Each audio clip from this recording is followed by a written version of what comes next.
जगिए सीताली मैया निमियो ना डोले, जगिए सीताली मैया निमियो ना डोले रे कोयलिया बोले हो गईल भोरे भिनुसार रे कोयलिया बोले हो गईल भोरे भिनुसार।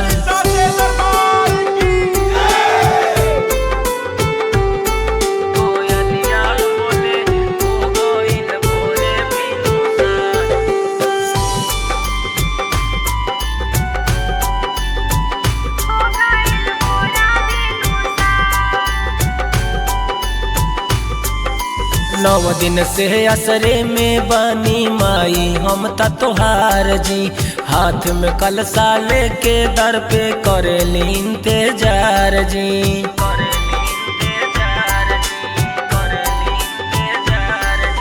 9 दिन से असरे में बनी माई हम तोहार जी, हाथ में कलसा लेके दर पे करेली इंतजार जी।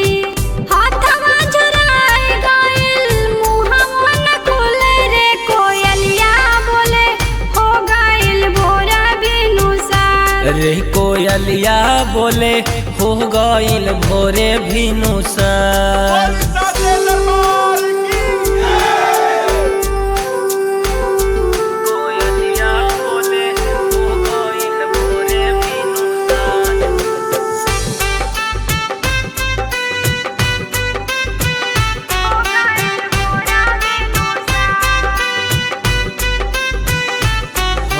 दर्शन दीहिए मोरी मैया बघवा चढ़ के आई जी, दीह तू गनवाए मोरी मैया सूतल भाग जगाई जी।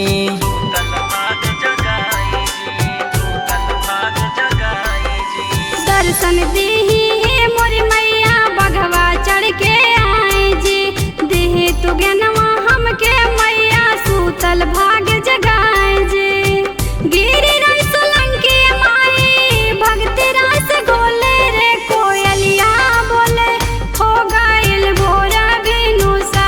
रे कोयलिया बोले हो गईल भोरे भिनुसार।